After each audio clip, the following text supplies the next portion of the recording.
Conversas à espera de acontecer. Este é um espaço onde trocamos o sofá por histórias de superação. Junta-te a nós e muda por ti. Bem-vindos a mais um Conversas à Espera de Acontecer. Hoje tenho connosco uma convidada diferente. Trago-vos a psicóloga doutora Vânia Ribeiro e, no caso, vamos falar desde logo da questão da obesidade e do sedentarismo, como não podia deixar de ser, na forma como os bloqueios mentais estão muitas das vezes por detrás destas maleitas, destas doenças escondidas da nossa sociedade e, no fundo, também como é que as poderemos ultrapassar assim mais ao de leve, ou como é que isto pode ser desbloqueado em contexto de acompanhamento individualizado. No final, o mais importante também no meio disto tudo é que ajudes a propagar esta mensagem no combate ao sedentarismo e à obesidade. Portanto, vamos começar a conversa. Olá, Vânia. Olá, João. Nós combinámos há pouco tratarmos por tu, portanto, acho que as pessoas também se contextualizam um bocadinho mais com isso aqui no canal. O que é que eu começo por perguntar? Começo por perguntar quem é a Vânia para lá do título de psicóloga. Ok. Na verdade, ser psicóloga de facto é uma coisa é algo que está muito ligado à minha identidade. Eu decidi ser psicóloga desde muito cedo, acho que para aí desde o 7º ano, portanto sempre esteve muito ligada à minha identidade. Mas para além de ser psicóloga, o que é que eu sou mais? Eu sou muito curiosa, adoro viajar e conhecer outras pessoas, outras culturas, outras formas de fazer coisas. Gosto muito de fazer exercício físico, acho que não me lembro de ser pessoa sem fazer exercício físico. Eu agora estou mais a explorar aqui o mundo da calistenia, ainda sou uma bebé nesse Okay. mundo. Gosto muito, não gosto nada da rotina, aliás, mas preciso muito de algumas coisas que fazem parte dela, tenho noção disso. Os tais não negociáveis, o sono, a água, a alimentação, que isso para mim é essencial. O sono é um desses pontos para ti? Completamente, Ok. completamente. Aquelas 8 horas, Ok. nem toda a gente precisa das 8 Não, horas, não. mas as 8 horas para mim são essenciais, não prescindo, é Ok. não negociável. Claro que... É uma mensagem forte logo. Sim. Começamos logo por aí. Porque é algo que se descura com muita facilidade. O sono. Muito, sim, E eu sim. contra mim também falo às vezes. Às vezes é a perda de tempo, não é? As pessoas associam a perda de tempo, porque é que eu estou a dormir se eu não estou aqui a fazer nada? Não. Já não faço isso, mas era assim, sim, há uns anos era. É muito importante, para mim é muito importante. Sim. Claro que há momentos na vida em que não é possível, não é? Ou, por Consegues exemplo, encaixar tudo, do que é a tua rotina, não tua rotina, fazendo já aqui uns atalhos, com essa questão do sono, porque não é? Trabalho, vida privada, consegues encaixar isso tudo? Consultas? Sim, completamente, sim, Ok. sim. A partir do momento em que se define como não negociável, é não negociável. Pronto. Ok. Sem sono não funciona. Portanto, não vale, aliás, a memória não trabalha bem, a minha capacidade de estar atenta não é a mesma coisa, portanto, não, é mesmo um não negociável. Ok. Hormonalmente, portanto, Sim. tudo o resto não funciona bem, portanto, o meu dia sem boas horas de sono não vai ser produtivo Pois todo, não, portanto, Ok, logo por aí já, lá está, como tu dizes bem, é não negociável, portanto é logo um limite que tu estabeleces contigo, não é? completamente. Ok. Sim. Isso para o nosso público eu acredito que também seja bastante importante, porque a parte dos limites é algo que é muito fácil de retirar. Mas continua, estavas a apresentar-te e a falar de ti. Força. Mais coisas. Sou assim, tento ser uma artista em part-time, tenho assim alguns projetos de macramê, gosto muito de craft, de fazer coisas assim com as mãos, sempre de artesanato, sempre gostei muito. É algo que eu gosto de fazer só porque sim, só porque me faz bem. E gosto assim muito de estar sempre rodeada de pessoas, na mesma, a casa cheia, não é? De amigos, da família, Ok. na mesma medida em que gosto de estar sozinha e privilegio os meus momentos de silêncio. Ok. Portanto, tem igual importância para mim. É assim um bocadinho do que eu sou. Internamente isso consegue ser equilibrado assim 50-50, essa parte, porque eu consigo rever-me na parte em que dizes estar rodeado de pessoas, mas depois também confesso que eu tenho um lado solitário e bom de querer estar muito comigo, tenho muito essa, e acho que às vezes é mais 60-40, se não honesto contigo. Eu assim, em termos de percentagem, não sei. Mas depende dos momentos. Ok. Depende dos momentos. Vou vendo o que é que estou a precisar a determinado momento. Ok. Se me sinto mais cansada, então talvez se me sinto mais confusa, se estou mais triste, então aí vou precisar de momentos mais sozinha. Ok. E portanto também é algo que já naturalmente te vem ou pela tua formação profissional acaba por ser mais fácil ainda porque já tens a noção dos triggers, como é que isso funciona? Estou atenta Ok. ao corpo. Ok. Se eu perco ali um bocadinho o interesse quando estou com pessoas, por exemplo, não é falta de interesse propriamente, mas já não estou atenta àquilo que as pessoas estão a dizer. Ok. Acho que é muito, vou dizer, visceral, é muito físico. Não há nada em específico que me chama a atenção, acho que é mais o cansaço, a necessidade, o recolhimento, não é? Sim, acaba por ser também uma forma de te ouvir, não é? E já te conheces, portanto, a esse nível, se calhar, torna-se mais fácil. Aqui fazendo um bocadinho a passagem para a parte mais clínica das situações, por assim dizer, tu lidas com muitas pessoas presas emocionalmente, por assim dizer, acredito. Quando eu digo presas, e na verdade eu também sou uma dessas pessoas, mas quando eu digo presas é à procura de si, com bloqueios, com muitos bloqueios às vezes, e depois eu explico a outra parte da pergunta. É assim, a determinado momento das nossas vidas, as nossas emoções vão tomar o controle, não é? Faz parte. Achas que é evitável? Acho que é inevitável, sim. Enquanto faz parte da nossa humanidade comum, por uma razão ou outra, Ok. isso poderá acontecer. Agora, é bom que seja transitório. E às vezes o transitório são muitos anos, mas é bom que seja transitório. O ganho de consciência aqui é muito importante. Portanto, isso é comum. Portanto, é normal que eu trabalhe com as pessoas, como tu dizes, com bloqueios ou presas. Não no sentido pejorativo, mas Sim. porque é inevitável. Sim, bloqueio. Quando imagino que aquilo a que te queiras referir é. Portanto, as emoções tomam o controle. Completamente. E às vezes sem noção da própria pessoa. Tu falaste aí de um aspecto importante que é um bocado o estarem adormecidas, não é? Às vezes é mais isso. E depois o despertar para a consciência.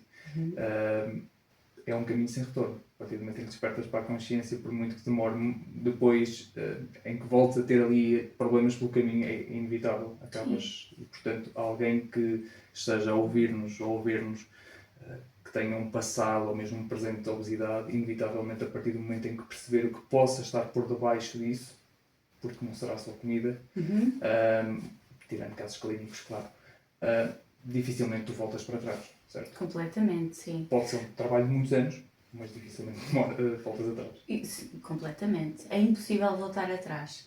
Agora, o que é que implica? Implica, às vezes, ou muitas vezes, algum sofrimento. Há várias razões para as pessoas não terem essa consciência, e às vezes as pessoas não têm consciência porque não estão rodeadas das pessoas que eventualmente lhes podiam despertar essa consciência, porque ainda não estão preparadas para ter essa consciência, porque este é outro aspecto extremamente importante, nós não somos ninguém para abanar ninguém, não é? Às vezes, mesmo depois de termos dito montes de vezes, como amigos, não é? Aqui refiro mais como amigos, como familiares, portanto, pessoas próximas, se a pessoa não está pronta para receber esta informação, não vai fazer nada com ela. Portanto, às vezes esses anos é o tempo necessário que a pessoa precisa para, de facto, se confrontar com aquilo que dói. Porque esse despertar de consciência, às vezes, dói muito. E a pessoa precisa, então, de estar preparada para...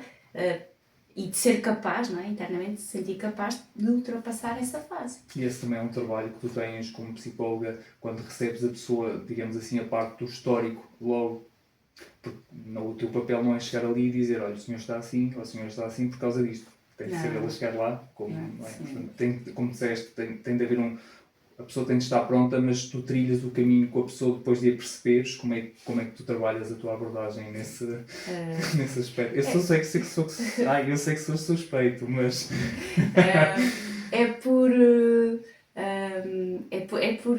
com muitas questões que vamos colocando, não é? devagarinho. E à medida que se vai aproximando e vamos vendo que há abertura, então avançamos mais um bocadinho. Ok. É difícil explicar isto, porque depois depende de caso para caso. Agora, se avançarmos muito rápido, de modo nenhum dizer Claro. tu tens isto, por isto não acontece. Não, vai não, acontecer.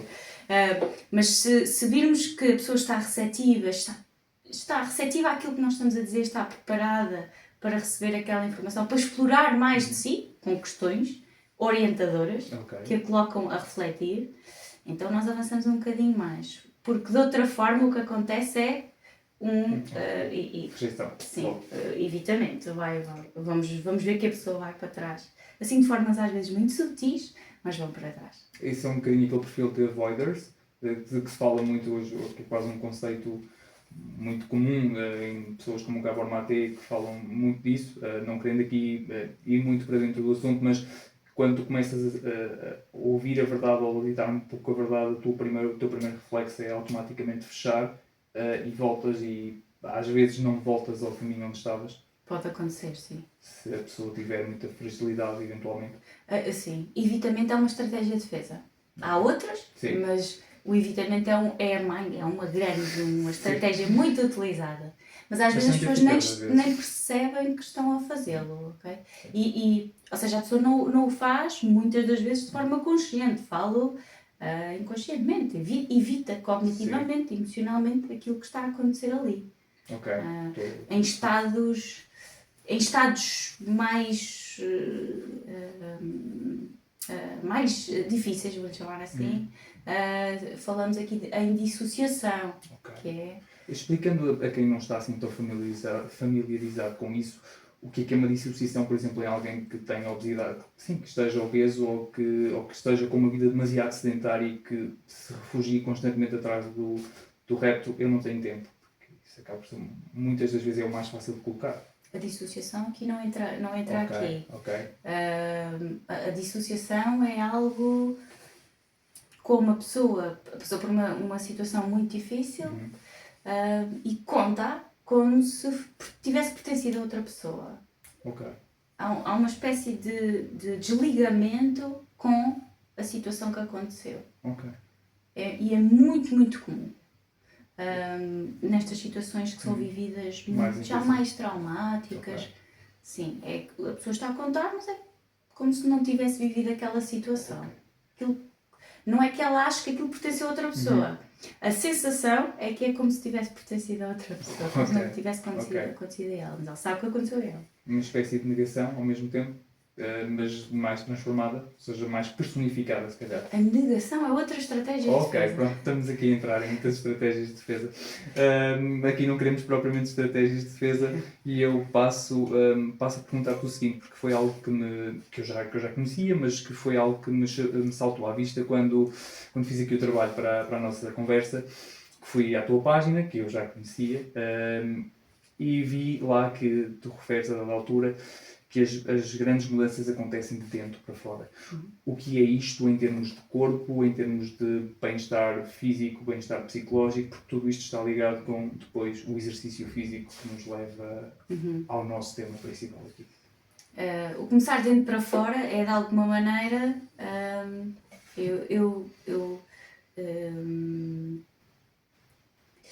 aquilo que muda em mim, ou seja, a ressignificação que eu faço das coisas, o confronto com os medos, isso leva-me, inevitavelmente, a eu mudar comportamentos, a eu agir de forma diferente, a eu posicionar-me de forma diferente, seja nas minhas relações, seja no trabalho, seja na minha vida no geral.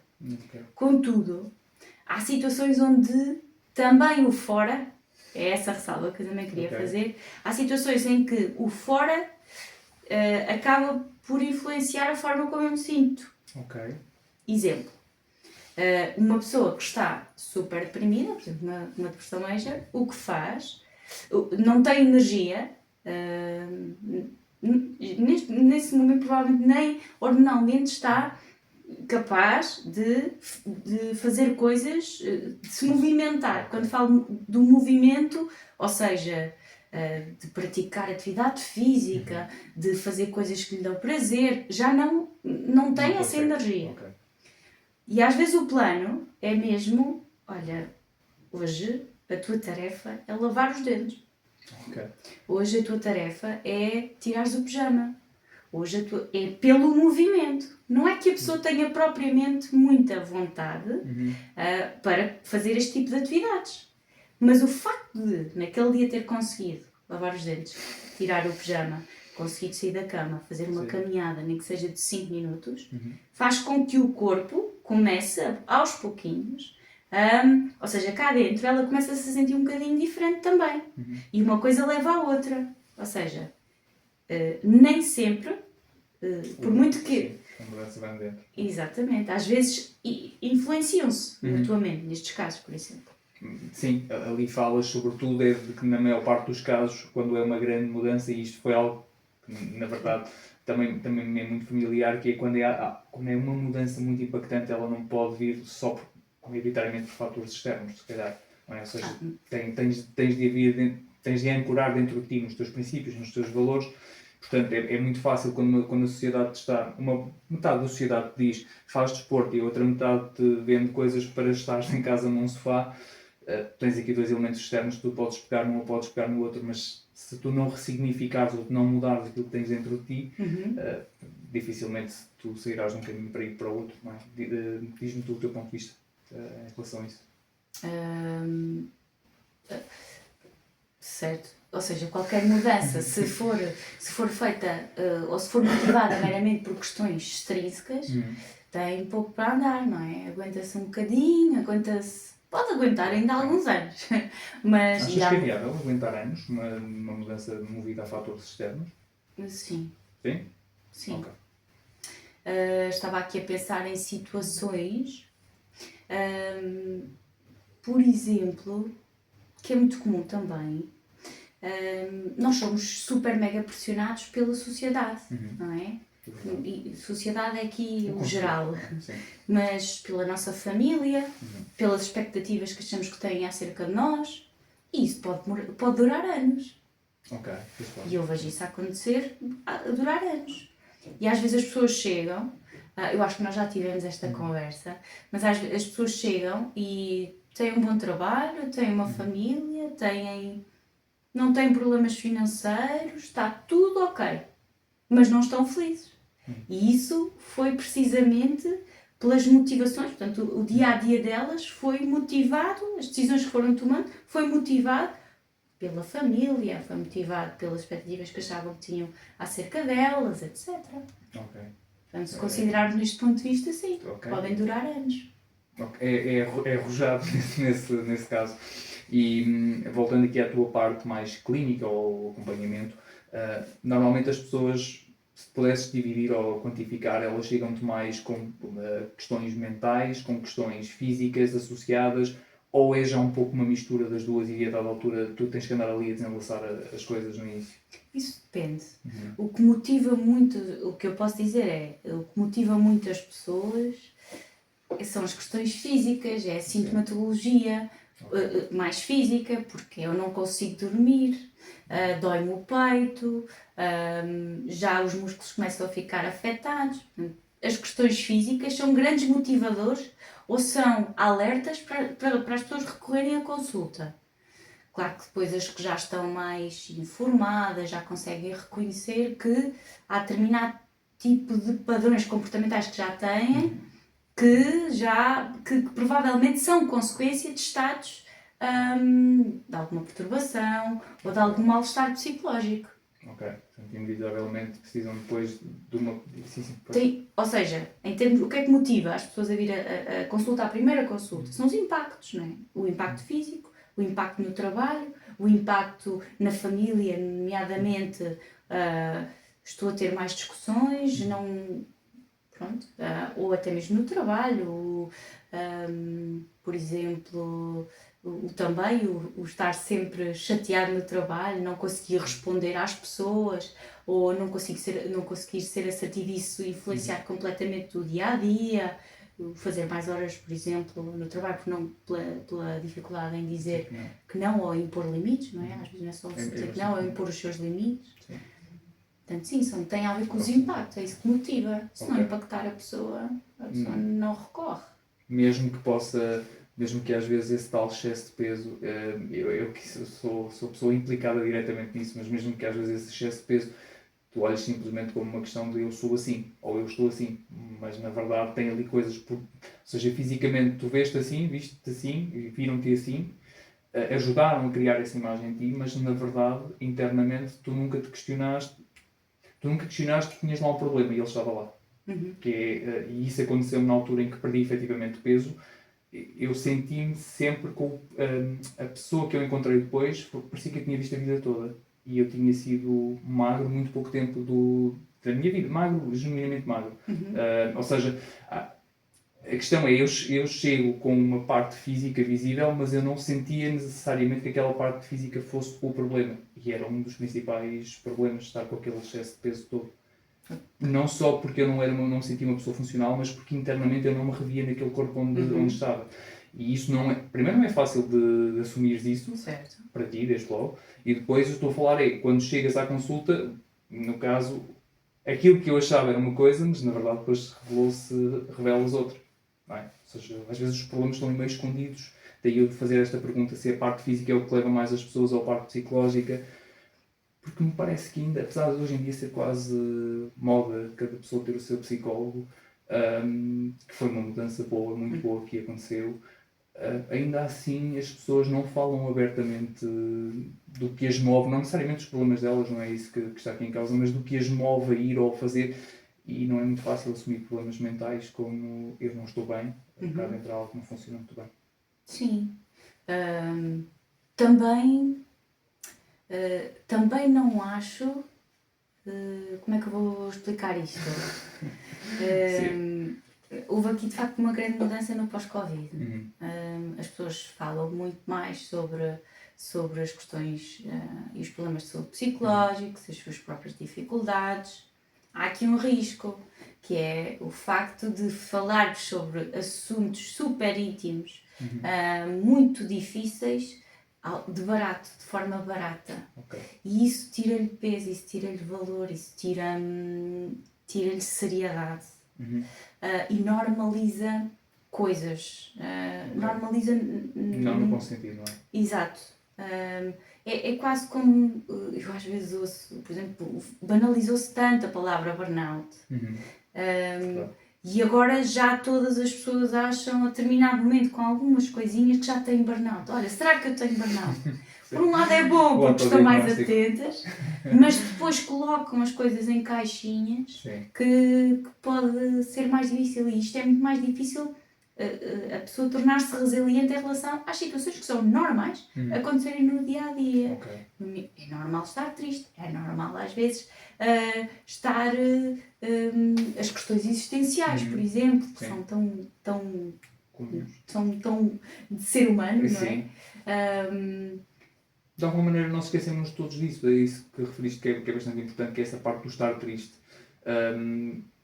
Porque na verdade muitas das vezes as pessoas depois têm mais dificuldade em mudar, porque entre o processo em que veem que de facto não estão bem e depois a decisão vai um caminho, tomar-se a decisão e fazeres por isso vai um caminho até... Eu aqui falo na parte do peso, sempre nessa perspectiva. Mas o assumir que se está triste, na verdade às vezes isso tem a ver com falta de energia, que tu falaste há pouco uma coisa importantíssima que é a falta de movimento. Porque a falta de movimento também não vai gerar energia cá dentro. Como tal, tens uma tendência a ficar mais amorfa, mais apática. Portanto, não é de todo estranhar que se alguém está 6 ou 7 horas por dia, ou 4 ou 5 a ver séries no sofá, não é de estranhar que fique mais deprimido. Portanto, não está necessariamente com uma depressão. Pode não estar com uma depressão. Certo. Portanto... porque lá está, não é só pela falta de movimento, mas é a pessoa estar no fundo a entreter-se, não é?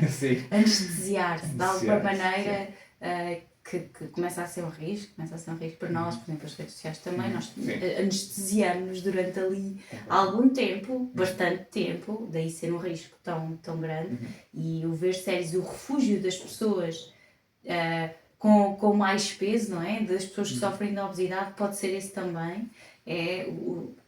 Os casos que eu conheço ou que tenho acompanhado, claro, o que eu ouvia era precisamente isto: eu não quero ir, eu não quero sair daqui, portanto eu refugio-me em casa. Refugio-me em casa a fazer o quê? a ver séries.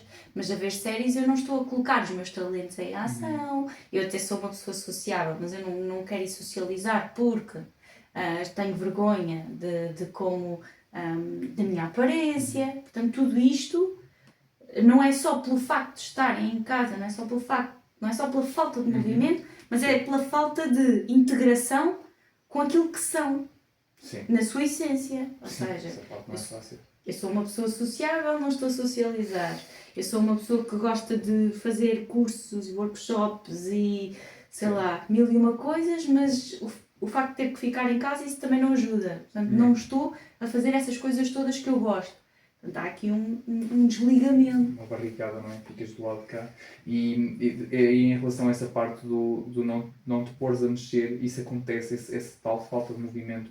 Falaste na questão da vergonha. Isso é de facto um elemento que coíbe as pessoas de agirem, não só, eu não falo só da vergonha, o medo de ser julgado. Isso efetivamente é de real, é de familiar essa... Claro que sim. Aliás, a vergonha também é uma questão muito...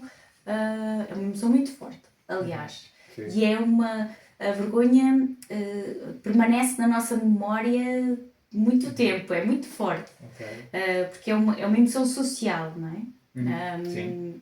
E é construída também. Portanto, só as experiências de vergonha, só elas têm... E a vergonha é mesmo muito impactante e leva de facto as pessoas a refugiarem-se. O medo do julgamento, claro que sim. O que fica presente é eu não vou conseguir fazer as mesmas coisas que as outras pessoas, vão olhar para mim e vão achar que eu sou, depois associam à parte da identidade, ou seja, vão achar que eu sou desmazelado ou desmazelada, que eu não cuido de mim, e depois sou eu que não me quero ver assim, mas eu não me identifico com essa pessoa que não cuida de si e não quero que os outros me vejam dessa forma. Portanto, isto é aqui todo... É um processo. E essas pessoas, eu falo com conhecimento de causa, tudo o que tu estás a dizer ressoa cá dentro, infelizmente, naquela altura. Eu cheguei a estar em mesas, na altura já estava com o peso normal, a sentir que estavam a olhar para mim, não havia ninguém à minha volta, portanto é mesmo uma sensação de perseguição sem estar, e tens de quebrar ali uma barreira muito grande, esse tal medo de julgamento, medo da vergonha. Na verdade, a parte da vergonha nunca tive muita, mas ela está, ela de alguma maneira ela vai ficando. E eu acho que às vezes tem muito a ver com aquilo que dizem de nós, ou que nós vamos ouvindo de forma, por portas travessas, como se costuma dizer, e isso cria um peso. E onde eu quero chegar é, isso sabota a ação de... Falas sabotarem-se a si próprias, chegar a um ponto onde tu até estás, até vais, hoje até tinhas combinado com o vizinho ou com a vizinha, mas depois, não, isso no final se Claro que sim. Sim, portanto, isso faz-te voltar, estar sempre no avoidance, não é? Sim, se utilizar essa estratégia, sim. É o medo, não é? Okay. Eu vou estar sempre a fugir. Se a percepção de ameaça, nós somos seres sociais, não é? Portanto, nós fazemos tudo para proteger o eu social. Okay. E, portanto, fazemos tudo para nos sentirmos integrados, precisamente por sermos seres sociais. Okay. Estou a perceber. Se ser excluído, se ser julgado é um risco que eu percepciono como bastante real, então sim, isso facilmente pode fazer com que eu evite locais. A autossabotagem é mais... porque esse evitamento é muito claro, não é? É muito claro para mim. Sim. Eu tinha combinado e não vou. Porquê? Porque tenho medo. E muitas das vezes isso é muito... consciente. Sim. A autossabotagem é mais eu vou e não me sinto confortável porque há 1001 pensamentos que eu vou ter naquele preciso momento, enquanto estou naquela atividade ou naquele grupo, que muitos desses pensamentos eu nem tenho consciência, eu só sei que estou desconfortável ali, que não estou na minha no meu conforto. E chego a casa e penso, não, aquilo não é para mim. Okay. Estava muito calor lá. Sim. Isto ainda faz mal à saúde. Esse é o típico, sim, disfarçado de preocupação. Assim. Isso é autossabotagem. Ok. Isso é mais autossabotagem. Portanto, aí nesse caso, tu falaste muito a questão da pertença, está aí inerente, isso tudo por oposição, não é? Tu falas dessa parte da pessoa querer, não querer ir ou depois arranjar essas desculpas porque se sente que vai ser julgada, mas o outro lado é que se a pessoa for com alguém dentro do mesmo nível ou no mesmo patamar, provavelmente vai começando a criar uma ligação de pertença que é o que a faz ficar depois, não é? Ou seja, na sua atividade. Aqui eu falo mais de atividades, se calhar do ginásio e até mesmo corrida ou caminhada, que é algo que tu podes fazer com o pai, com a mãe. Não tens que sair dessa tua zona de conforto, e eu já lá irei à parte da zona de conforto, porque tens de sair dela inevitavelmente, se quiseres mudar, claro, dentro dessa perspectiva. Mas tu provavelmente, a dada altura, se fores e tiveres esse medo de todo julgamento, tu só continuas se tiveres alguém do teu meio que vá contigo. Ou então acabas por te dissociar do meio onde estás, certo? Inevitavelmente. Se o meio for um meio castrador, conservador, que um meio mais familiar, eventualmente, e que te vai apontar dedos, já vais fazer aquela figura, vais fazer aquilo, vais para lá fazer o quê? Já há mais pessoas que fazem isto. Olha, conheci aquela pessoa que começou a perder peso e depois foi parar ao hospital, ou morreu, ou que é o típico também. Se não tiveres um contrapeso nisto, sozinho acabas por ser um pouco uma ilha neste processo, certo? O que eu quero dizer aqui é qual a importância de teres alguém onde encontrares alguém no meio do caminho, que seja teu familiar ou não, mas que te possa ajudar a fazer esta passagem. Alguém de confiança. Sim. E alguém que me faça sentir seguro ou segura. Não é só nesta situação, em todas as outras situações, pode ser um turning point, pode ser um ponto de ancoragem, completamente.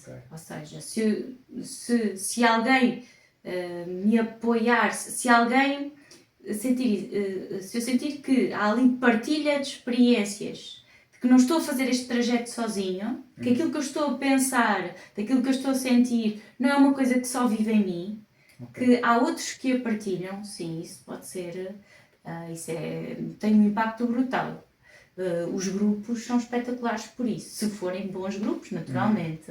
As comunidades, as pequenas comunidades são espetaculares. Em Portugal não há assim tanto o foco no grupo, mesmo até em termos terapêuticos, mas que eu acho que tem um impacto brutal. E muitas terapia de situações... grupo Sim. Em muitas situações, em muitos temas, acho que faz muito mais sentido do que a terapia individual. O que será que impede um bocado isso? É um bocado o medo da exposição? Talvez... Acho que é muito cultural nosso também. Eu não sei quem é ele. Ainda vai saber coisas Exatamente, nós somos um bocadinho conservadores, desconfiados. Por exemplo, nos Estados Unidos não, já são muito mais abertos a isso. Acho que é um caminho, mas é um caminho que acho que podemos percorrer. Sim, devagarinho. Puxando aqui a cassete um pouco atrás, na parte do desconforto e do conforto, falaste aí da pessoa sentir-se mais na sua zona de conforto. Inevitavelmente nós devemos saber aprender a viver com uma boa dose de desconforto positivo, que é aquele drive que nos faça mexer a sério para algo que nós queiramos. Tu procuras incutir isso nas tuas pessoas.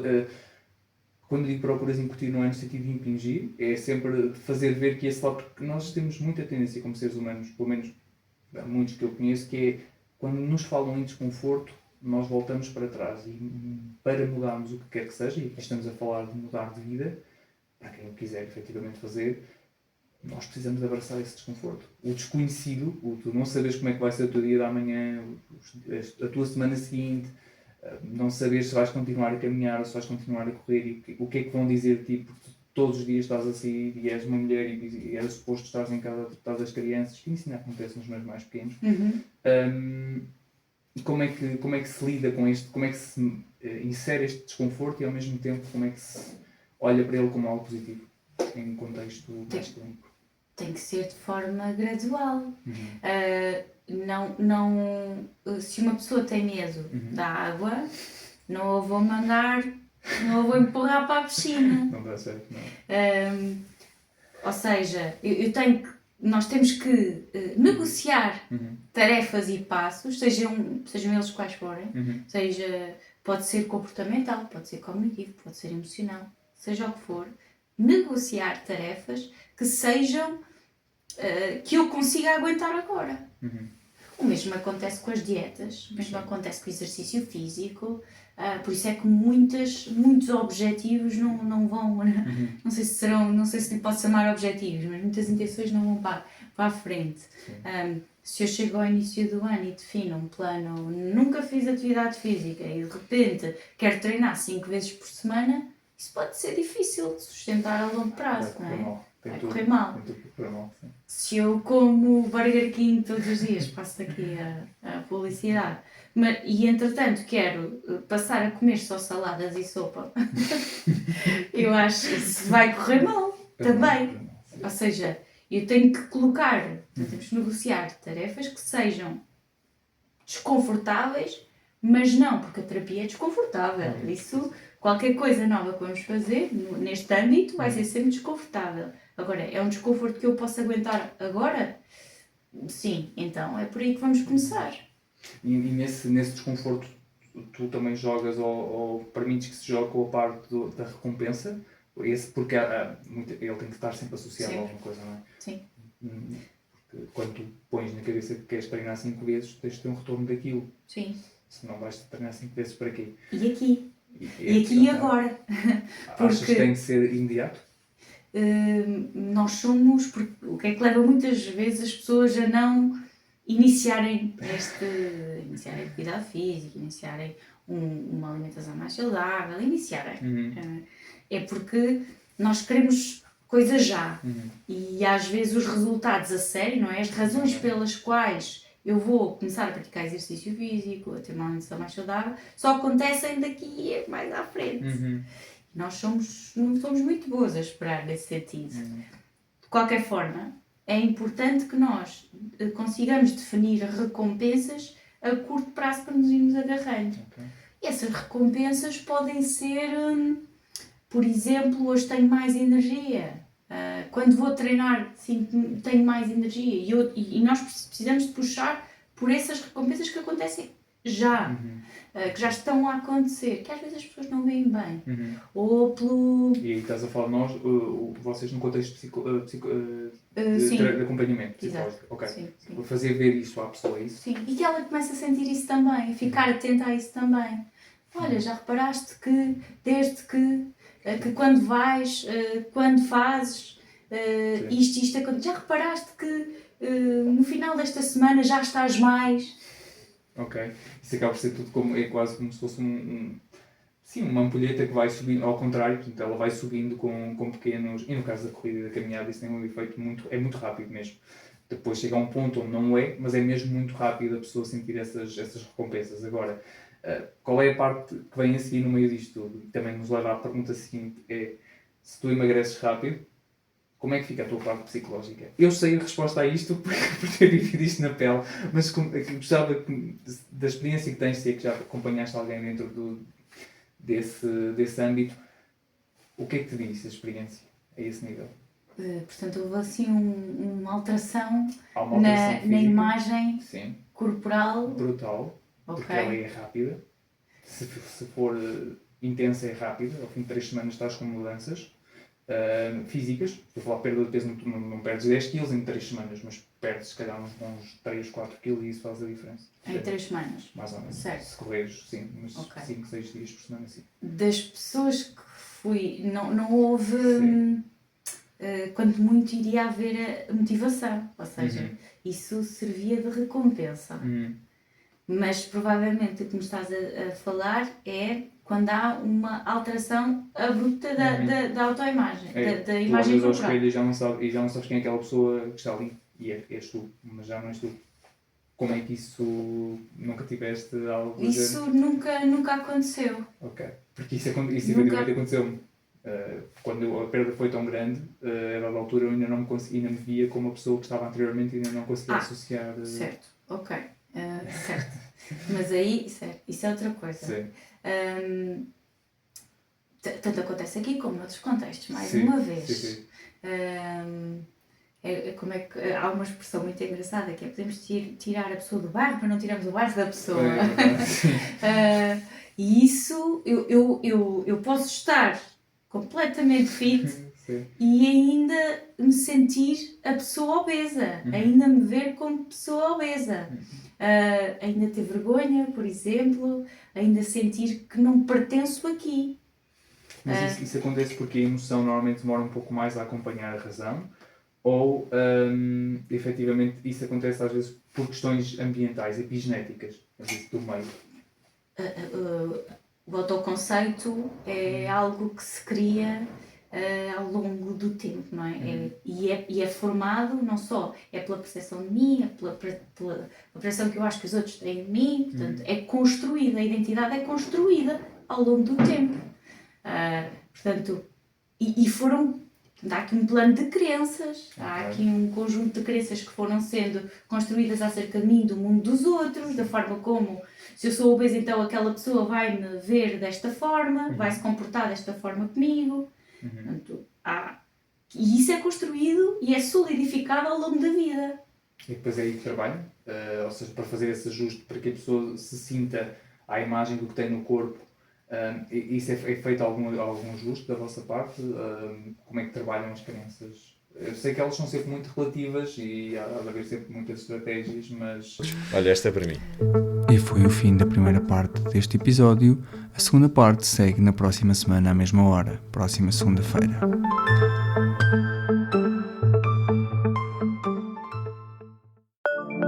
E então, convenci-te a mudar?